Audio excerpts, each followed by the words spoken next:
사도행전 16장 6에서 40절 빌립보 전도와 하나님의 권세라는 말씀의 제목을 함께 하나님의 은혜의 말씀을 나누고자 합니다. 바울 사도가 빌립보 지역에 복음을 전한 것은 성령께서 인도하셨기 때문입니다. 성령께서 아시아 지역에서 전도하지 못하게 하셨어요. 대신 환상 중에 마게도냐 사람이 건너와 도우라는 환상으로 빌립보 지역에 복음을 전하게 하셨습니다. 마게도냐 지역을 전도함으로 인해서 복음이 로마로 향하게 되었어요. 빌립보는 마게도냐의 첫 성이었고 로마의 식민지였어요. 사도행전은 이전의 내용에서 로마에 대하여 말하지 않았지만 빌립보 전도에서는 복음이 로마로 향하게 되었음을 말하기 시작합니다. 빌립보 성을 로마 식민지라고 표현한 것은 바울 사도의 사역이, 그의 복음의 사역이 로마를 정복하는 것임을 이제 나타내는 거예요. 그래서 빌립보 전도는 로마 정복의 시작입니다. 사도행전은 예루살렘에서 시작한 교회가 어떻게 로마까지 정복하는가를 기록하고 있어요. 사도 바울이 빌립보 지역에서 처음 전도한 사람이 누구였냐면 누디아입니다. 바울 사도께서 강가에서 기도하면서 복음을 전했는데 하나님께서 누디아의 마음을 여셨어요. 이 사람은 이방인으로서 하나님을 경외하는 여자입니다. 이방인인 누디아가 하나님을 아는 것은 유대인과 교제했기 때문에요. 하나님께서 유대인을 떠나 구원을 말씀하신 적이 없어요. 유대인은 하나님의 장자이기 때문에 이방인이 하나님을 아는 것은 장자인 유대인에게 배워서 아는 것입니다. 이방인은 유대인과의 교제를 통해서 하나님을 배움으로 그 배움대로 하나님을 경외하는 거예요. 그래서 복음도 첫째는 유대인이고 그 다음이 헬라인에게 전파되는 것입니다. 하나님을 경외하던 누디아가 기도하는 자리에서 복음을 듣고 마음을 열어 주를 믿었습니다. 그리고 나를 주 믿는 자로 알거든 내 집에 들어와 유하라고 강권했어요. 그래서 바울 사도는 누디아의 집에 머물면서 전도 활동을 했습니다. 성령께서는 바울 사도를 새로운 선교지로 인도하셨고 준비된 성도인 누디아의 마음을 열어 사도를 돕도록 했습니다. 부활하신 주님의 영인 성령께서 그의 종을 인도하시고 준비된 사람의 도움을 받으면서 자기 백성을 찾아 전도하여 복음을 전할 수 있도록 하셨어요. 여기까지가 지난주에 함께 나누었던 말씀입니다. 오늘은 바울 사도의 빌립보 전도에서 나타난 하나님의 권세에 관한 말씀이에요. 먼저 본문 16절에서 18절 말씀을 볼까요? 우리가 기도하는 곳에 가다가 점치는 귀신 들린 여종 하나를 만나니 점으로 그 주인들에게 큰 이익을 주는 자라. 그가 바울과 우리를 따라와 소리질러 이르되 이 사람들은 지극히 높은 하나님의 종으로서 구원의 길을 너에게 전하는 자라 하며 이같이 여러 날을 하는지라. 바울이 심히 괴로워하여 돌이켜 그 귀신에게 이르되 예수 그리스도의 이름으로 내가 내게 명하노니 그에게서 나오라 하니 귀신이 즉시 나오니라. 바울 사도는 복음 전도를 위해서 기도했을 거예요.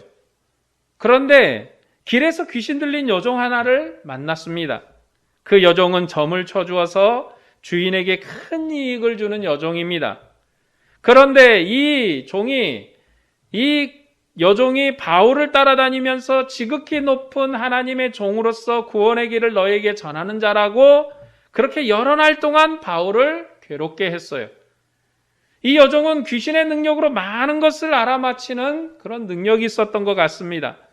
그래서 주인에게 돈을 많이 벌어주었어요. 그런 점쟁이가 바울이 하는 일까지도 알아맞혔습니다. 이런 사람을 데리고 다니면서 복음 전도를 하면 효과가 좋을 것 같은데 바울은 그렇게 하지 않았어요. 바울 사도는 여종이 귀찮아서 예수 그리스도의 이름으로 귀신을 쫓아내 버렸습니다.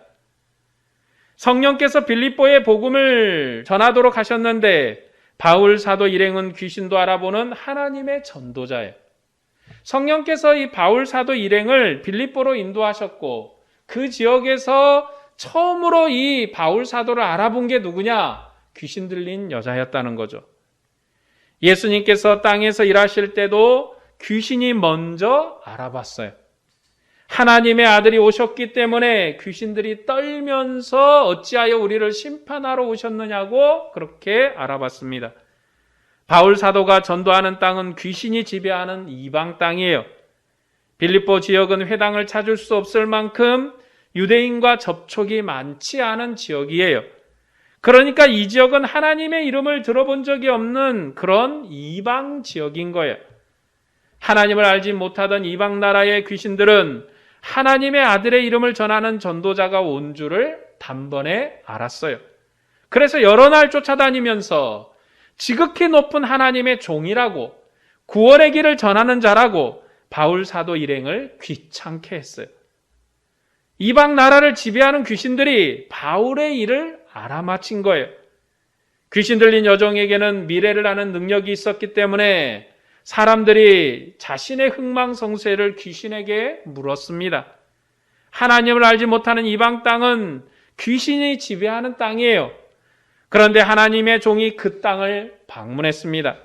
그냥 방문하는 정도가 아니라 하나님의 아들의 이름을 전파하고 이방의 어둠이 알지 못하던 구원의 복음을 전하기 위해서 방문했어요. 그런데 사람보다는 귀신들이 그를 먼저 알아봤습니다. 그러나 바울 사도는 그런 귀신을 쫓아냈어요. 하나님의 종인 바울이 귀신을 쫓아내는 것은 이방 땅을 귀신이 지배하는 것이 아니라 이제 하나님의 아들이 통치하신다는 선언이에요. 귀신을 쫓아내는 것은 이것 봐라, 내가 얼마나 능력이 많냐, 이런 귀신도 내가 탁 단번에 내칠 수 있다, 이런 자기의 권세를 드러내는 것이 아니라 이 땅은 이방의 귀신이 지배하는 땅이요, 귀신의 권세 아래 놓여있는 땅이었는데 이제 하나님의 종이 왔습니다. 그것도 하나님의 아들 예수 그리스도의 이름을 전하여서 세계 만국의 천하 만국의 복음으로 구원 얻는 길을 여는 그런 종이 왔어요. 그의 첫 사역이 뭡니까? 그래서 빌립보에서 귀신 들린 여자의 귀신을 쫓아내므로 하나님의 아들이 세상을 통치하심을 선언한 거예요. 과거에는 이방 땅은 어둠의 땅이었어요. 그러나 예수 그리스도의 이름이 전파되었고 구원의 소식이 들렸습니다. 그러므로 어둠이던 이방 땅에 빛이 비쳤고 하나님이 통치하는 땅이 된 거예요. 이 땅을 지금까지는 귀신이 다스렸습니다. 사람들이 다 귀신 밑에 가서 그렇게 살았어요. 귀신이 주는 걸로 살았어요. 그래서 내일은 무슨 일이 일어날지, 또 어떤 상황이 벌어질지 그런 일에 궁금했고 사람들은 거기에 많은 돈을 써서 그 귀신을 따랐습니다. 그러나 바울 사도가 마게도냐 첫 성인 빌립보에서 첫 사역으로 귀신을 정복함으로 이 땅을 예수 그리스도께서 통치하신다라고 선포한 거예요. 이 바울 사도의 이 귀신을 쫓아낸 이 사건은 놀라운 일이야, 신비로운 얘기야, 이것은 정말로 기적 같은 얘기야, 이런 걸 보여주려고 하는 게 아니라 이제 귀신이 다스리던 이방 땅을 예수 그리스도께서 통치하고 있음을 선언한 거예요. 그러니까 귀신을 이겨야겠죠? 귀찮게 하는 귀신을 쫓아내버린 거예요. 그런데 여종에게서 귀신이 나가니까 그 여종의 주인들은 수익의 소망이 끊어져 버렸어요. 그래서 바울과 실라를 잡아다가 관리에게 넘겼습니다. 우리 성을 심히 요란케 하여 로마 사람인 우리가 받지도 못하고 행하지도 못할 풍속을 전한다고 고발했어요. 주인만 고발한 것이 아니라 무리가 함께 이 일을 고발했어요. 무리가 고발한 것은 이 여종을 통해서 미래를 알 수 있었는데 이제는 그 소망이 사라졌기 때문에 그래요. 여러분, 하나님과 귀신이 다른 게 무엇일까요? 하나님과 귀신이 뭐가 다를까? 하나님과 귀신이 다른 것은 하나님은 역사를 경영하시는 분이에요. 하나님은 역사를 운행하시고 역사를 경영하십니다. 그러나 귀신은 하나님을 흉내내는 모조품이에요. 진품이 나요? 모조품이 나요? 정품이 낫고 진품이 좋은 거죠. 그러나 모조품은 아무리 모조를 해도 정품의 그 질을, 정품의 것을 뛰어넘을 수가 없어요. 하나님은 역사를 경영하시는 분으로 미래를 아시는 하나님이세요. 하나님은 천지와 만물의 창조자로서 역사를 경영하셔요. 귀신이 아무리 내일을 마치고 미래를 예언한다 해도 귀신은 역사를 경영할 수가 없어요. 역사를 경영하시는 분은 하나님이세요. 세상의 인류의 모든 역사, 하나님의 돌아가는 인생의 모든 역사를 하나님이 경영하시지 귀신이 경영하는 게 아니에요. 아무리 귀신이 내일 일을 알아맞히고 내일에 너 가다가 넘어질 거야, 내일 가다가 귀인을 만나서 어떻게 될 거야, 아무리 말을 해도 그 모든 역사를 경영하시는 것은 하나님이시라는 거예요. 그래서 하나님은 미래를 알려주는 정도로 일하시는 분이 아닙니다. 구약 때 하나님께서 선지자를 자기 백성에게 보냈어요. 하나님의 종을 보낸 거죠. 하나님의 대리자를 보낸 거예요. 그러나 이 선지자들이 한 것은 내일 무슨 일이 일어날 것이다, 어떤 상황이 벌어질 거다, 이런 걸 전한 게 아니라 하나님의 언약, 하나님의 약속을 선포했습니다. 이스라엘 백성에게 내일을 아는 것은 중요한 일이 아니에요. 내일 무슨 일이 일어날까? 내일 어떤 상황이 벌어질까? 그걸 알았으면 참 좋겠다 하는 것이 이스라엘의 궁금증이 아니라 하나님의 언약 안에 우리가 어떻게 살 것인가? 하나님의 언약 안에 있으면 내일 적군이 쳐들어와도, 내일 어떤 심각한 상황이 벌어져도 하나님이 지키시고 보호하시고 인도하심으로 큰 은혜를 누릴 거예요. 그렇기 때문에 이스라엘 백성에게 내일을 아는 것은 중요한 것이 아니에요. 그들은 하나님께서 보내신 선지자의 말을 들음으로 하나님이 약속한 복을 기대하는 백성이에요. 그게 이스라엘의 미래예요. 아무리 내일 어떤 상황이 벌어져도 그것은 순간적으로 지나가는 일이에요. 다 지나가고 다 사라질 일입니다. 그러나 내일 적군이 쳐들어오고 내 원수가 내 목에 칼을 거는다 할지라도 우리가 하나님의 언약 안에 있고 하나님의 약속 안에 있으면 그 모든 상황 속에서 하나님의 인도와 보호와 하나님의 역사하심을 기대할 수 있는 거예요. 그렇기 때문에 이스라엘에겐 적군이 중요한 게 아니에요. 내일 무슨 상황이 벌어질까를 아는 게 중요한 게 아니라 우리가 하나님의 약속 안에 있는가, 우리가 하나님의 언약 안에 있는가 하는 것이 이스라엘의 관심사인 거예요. 그래서 하나님은 역사를 경영하는 하나님으로서 아브라함의 하나님이고 이삭의 하나님이세요. 살아있는 자의 하나님이세요. 그는 하나님의 백성, 자기 백성을 절대 버리시지 아니하고 떠나지 아니하시고 항상 인도하시는 하나님이에요.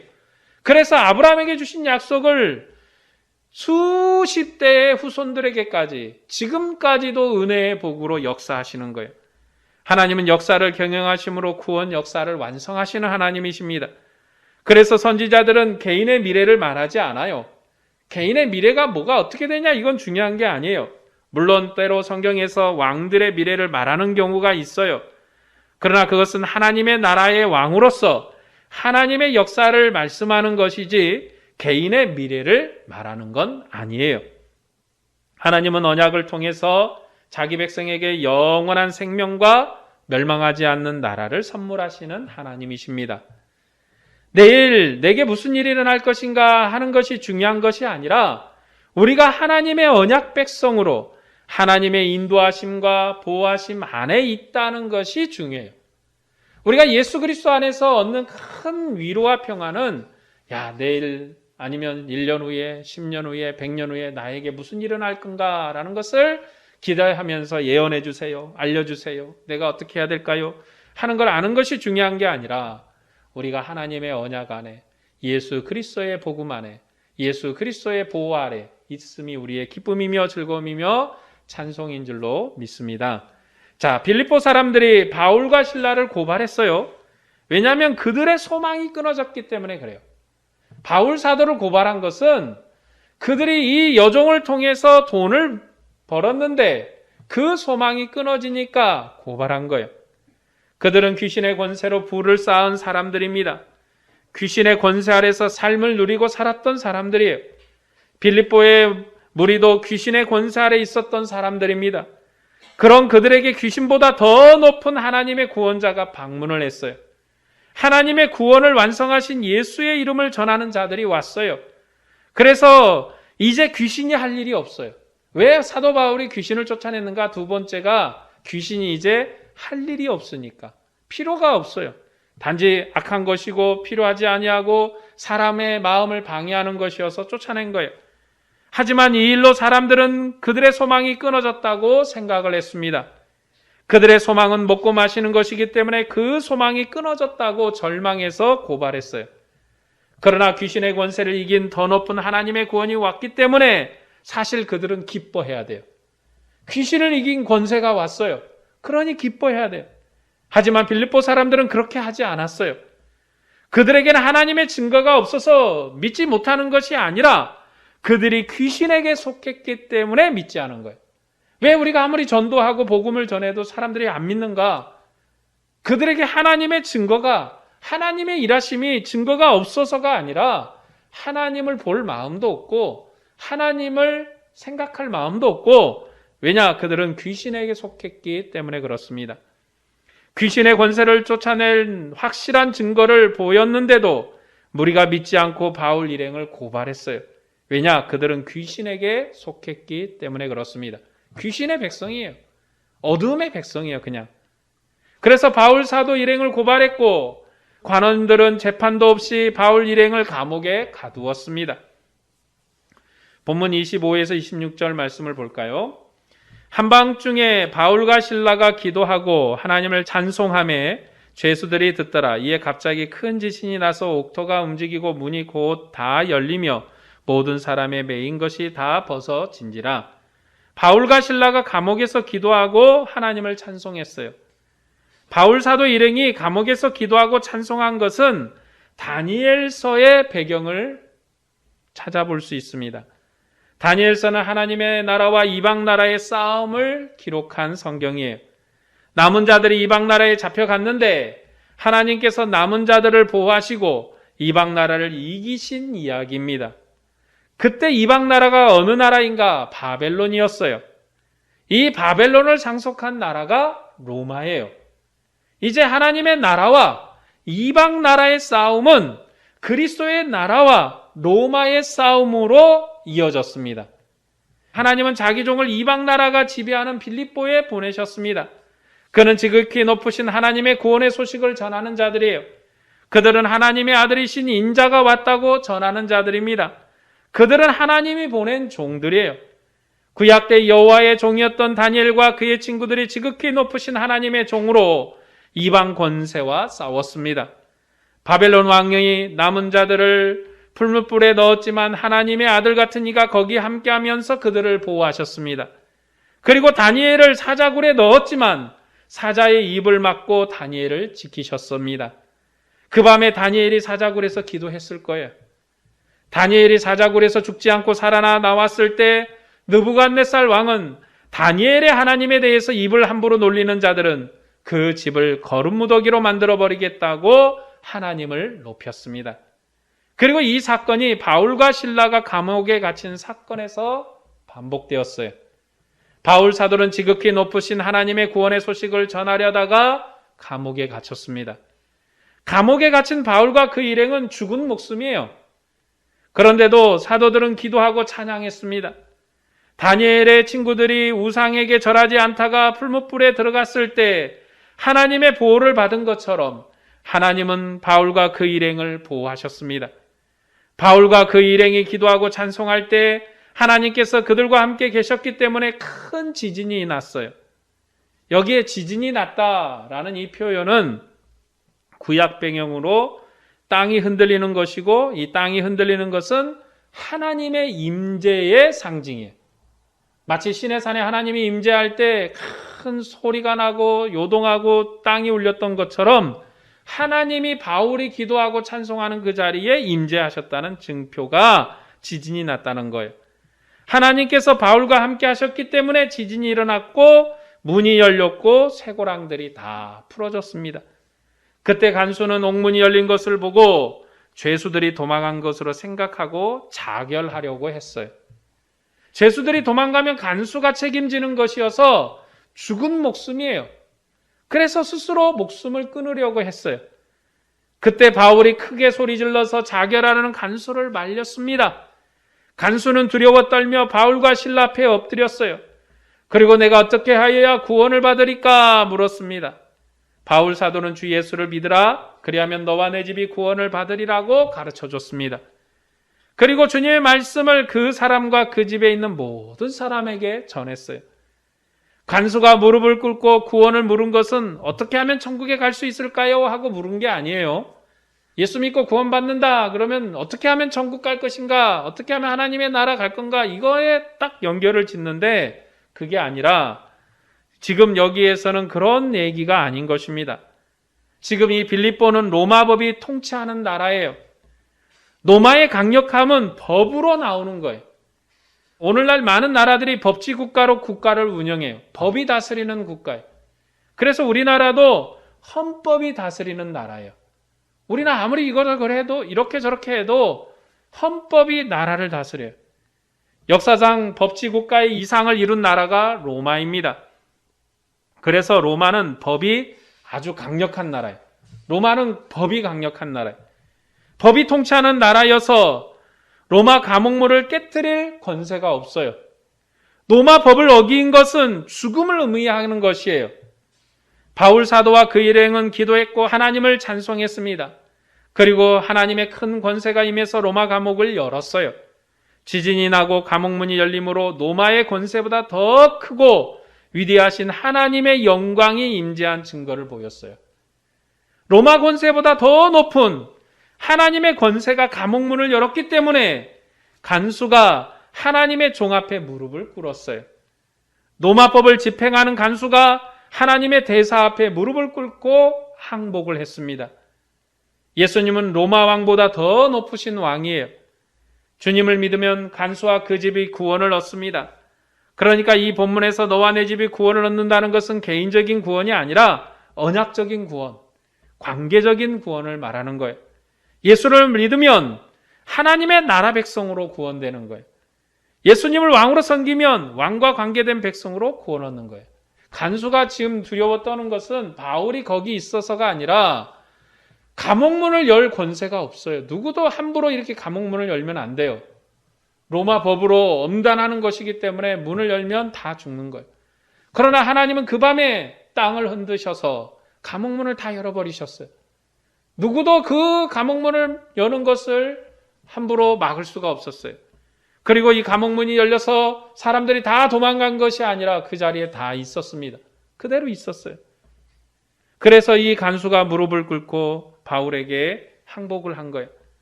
그리고 너와 내 집이 구원을 얻는다고 했는데 이것은 한 가정의 대표가 아버지이기 때문에 그래요. 네가 믿으면 네 가정이 다 구원을 받는다. 그런 의미로 얘기한 게 아니에요. 그러니까 무슨 얘기냐? 너 믿으면 다 네 식구들 다 구원을 받을 거야. 이런 뜻이 아니라 지금 이 간수는 한 가정의 대표예요. 한 가정의 우두머리예요. 가족은 아버지께 속한 생명의 공동체예요. 지금은 가부장적인 개념이 많이 약해졌지만 고대에는 가부장적인 가정 구조였어요. 그래서 가정의 중심은 아버지고 나라의 중심은 왕입니다. 아버지가 믿는 종교를 모든 가족이 믿는 것이고 왕이 믿는 종교를 그 나라의 백성이 믿는 거예요. 자녀의 언약은 아버지에게 속하는 거예요. 유대인들은 아버지가 하나님의 율법에 신실하면 아들도 아버지의 유업을 따라 하나님의 언약에 참여합니다. 그래서 구약 때는 가장이 대장이고 중요해요. 백성은 왕의 신실함을 따라 복을 받기도 하고 벌을 받기도 해요. 유대인들은 아버지와 왕에게 속하지 않고 언약 안에 있을 방법이 없어요. 그래서 바울 사도께서 주 예수를 믿으라 그러면 너와 내 집이 구원을 받을 것이라고 한 거예요. 이 사람이 한 가정의 대표예요. 이가 믿으면 너로 말미암아 너의 가정도 구원을 얻을 것이다. 이 가정의 대표가 되는 아버지를 자녀도 따르고 부인도 따르고 모든 식구가 따를 것이기 때문에 너의 믿음이 너의 가정을 구원할 것이다 라는 그러한 생명의 공동체 관계에서 말씀하는 거예요. 그리고 바울은 주의 말씀을 그 사람뿐만 아니라 그 집에 있는 모든 사람에게도 전했습니다. 사도가 전한 말씀은 로마 감옥을 깨뜨리고 자기를 구원하신 하나님의 아들에 대한 말씀이었을 거예요. 사도가 무슨 말씀을 전했는지 사도행전은 기록하지 않아요. 그러나 그가 전하는 내용은 유대인들에게 전했던 말씀과는 달랐을 겁니다.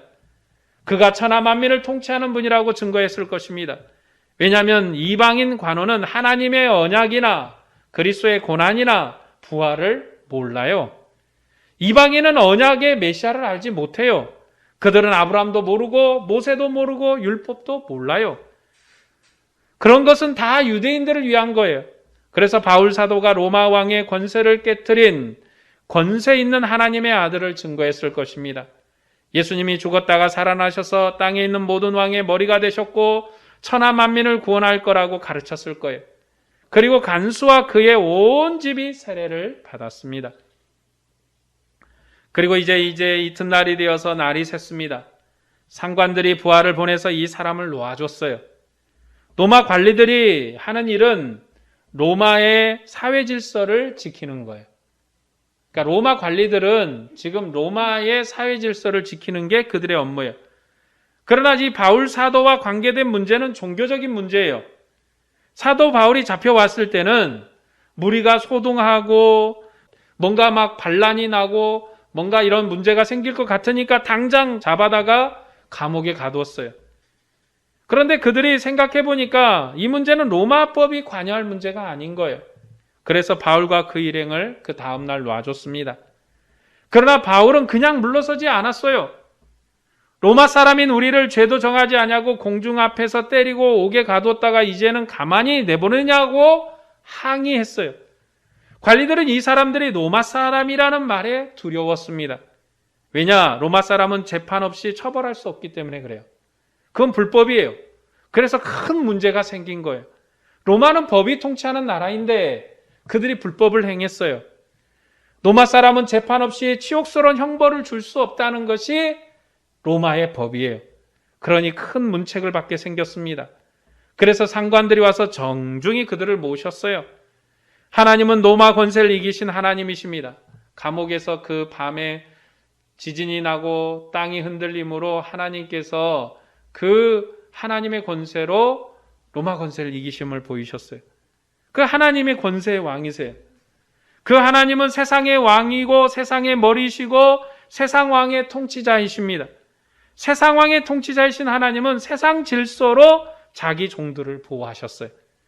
자기 종들을 로마법으로 보호하셨어요. 그러니까 하나님이 바울을 로마법으로 보호하신다고 해서 로마의 권세를 이용하고 그 앞에 가서 아부 떠는 게 아니라 이미 하나님은 로마 왕의 위에 계신 하나님이에요. 그러니까 로마법은 하나님의 하위법이에요. 그래서 그 법으로 하나님께서 자기 백성, 자기의 종들을 보호하신 거예요. 하나님은 천하 만국의 왕이시기 때문에 로마 왕의 왕이세요. 그러니까 그렇게 보호하신 거예요. 주님은 왕 중에 왕이시고 영광 중에 영광이 되시는 분이십니다. 그래서 주님이 그렇게 보호하셨어요. 본문 40절 말씀을 볼까요? 두 사람이 옥에서 나와 누디아의 집에 들어가서 형제들을 만나보고 위로하고 가니라. 바울 사도의 전도의 결과는, 오늘 이 내용의 결과는 평안했다라는 것입니다.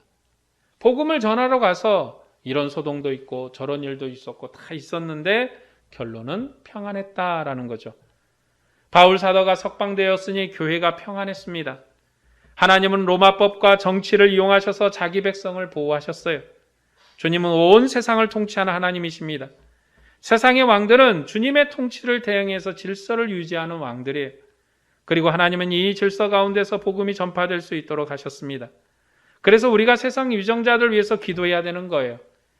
세상의 왕들을 위해서 기도하고 통치자를 위해서 기도해야 되는 거예요. 우리가 세상 권세자를 위해서 기도하는 것은 그들의 안녕을 위한 게 아니라 그들의 선한 질서 가운데 복음을 전하기 위한 거예요. 지금 우리나라 같은 경우에 북한과 우리를 비교해 보면 오늘 남한에 우리에게 있어서 복음을 전하거나 전도하거나 길에서 뭘 한다고 사람들이 경찰을 불러서 구속을 시키고 이렇게 하지 않아요. 그러나 북한에 가서 만일 그렇게 한다면 당장 잡혀갈 거예요. 잡혀다가 저 산 꼴짜기로 있는 수용소에다 갖다 탁 가다 놓고 밥도 안 주고 물도 안 주고 맨날 이렇게 고통을 주고 괴롭힐 거예요. 그만큼 세상의 통치자들이 어떻냐에 따라서 우리가 그 선한 질서 가운데 복음을 전할 유용을 얻습니다. 복음을 전할 그런 은혜를 얻어요. 그러니까 우리가 이렇게 위정자를 위해서 기도하는 거예요. 교회가 모든 경건과 평안 중에 만민을 구하는 하나님의 구원 역사에 봉사할 수 있도록 우리가 위정자를 위해서 기도하는 거예요. 하나님은 바울 사도를 로마법으로 보호하셨고 결론적으로 교회를 평안하게 하셨습니다. 오늘 말씀을 정리하겠습니다. 성령께서는 바울 사도를 마게도냐로 보내셨습니다.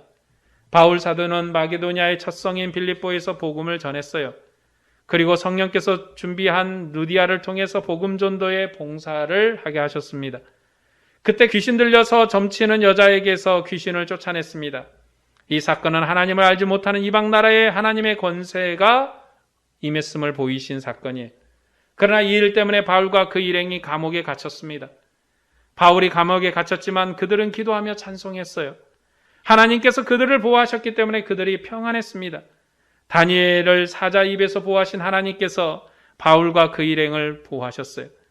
그리고 하나님은 로마 간수에게 그분의 권세를 드러내셨습니다. 하나님이 임재해서 땅이 흔들리고 묶였던 쇠사슬이 풀렸습니다. 간수는 로마 권세를 이긴 천하 만민의 왕이신 예수님 앞에 무릎을 꿇었어요. 바울은 그 가정에 복음을 전했고 그 가정이 세례를 받았습니다. 그리고 이 일로 교회는 평안을 얻었습니다. 하나님은 햇빛과 비를 만민에게 주시면서도 세상이 각기 제 길로 가도록 방치하셨어요. 하나님이 세상 모든 역사를 주관하시지만 이방인들은 상관하지 않았어요. 그래서 세상은 우상을 숭배했고 하나님을 찾지도 않았습니다. 하나님도 그들을 심판하지 않고 그대로 두셨어요. 그러나 하나님의 구원의 때가 되었습니다. 그래서 하나님은 천하 만민을 부르시려고 자기 아들을 세상에 보내셨습니다. 하나님의 아들이신 예수님은 죽음 가운데서 부활하신 만민의 주님이세요. 하나님께서 이전에는 세상을 그냥 두셨지만 이제는 예수님을 죽은 자 가운데서 살리셔서 천하 만민이 회개하고 예수님을 믿게 하셨어요. 바로 이 예수님이 구원 역사의 완성자이시며 세상을 심판하실 주님이십니다. 우리가 돌이켜 이 주님을 믿지 않으면 심판밖에는 받을 게 없어요. 그러나 하나님은 여전히 자비하셔서 세상에 선한 기회를 주십니다. 천하 만민이 주님을 믿을 수 있도록 인내로써 기다리세요. 그리고 성령을 보내서 자기 백성을 주님께로 인도하셨습니다. 이제 세상의 어떤 권세도, 세상의 어떤 학문도, 세상의 어떤 존귀함도 하나님의 백성을 세상에 묶어둘 수가 없어요. 주님은 세상을 이기신 권세의 왕이십니다. 이 진리를 우리가 먼저 믿을 수 있도록 은혜를 주셨어요. 예수님이 우리의 소망이십니다. 여러분의 삶의 방향은 무엇입니까? 여전히 먹고 마시는 것입니까? 돈을 벌어서 세상에서 힘 있는 자로 존경을 받는 것입니까? 저는 여러분들이 주님을 찬양하고 주님을 위한 삶을 살기를, 또 그런 백성이 되기를 소망합니다. 그래서 마지막 때 잘했다 칭찬 듣는 백성이 되기를 소망합니다. 이것이 그리스도인의 소망이에요. 오늘도 주님께서 정말 우리를 사랑하고 계심을 믿고 소망하는 여러분이 되기를 바랍니다. 오늘도 주님께 칭찬 듣고자 하는 여러분에게 주님의 은혜와 평강이 충만하기를 축복합니다. 기도하겠습니다.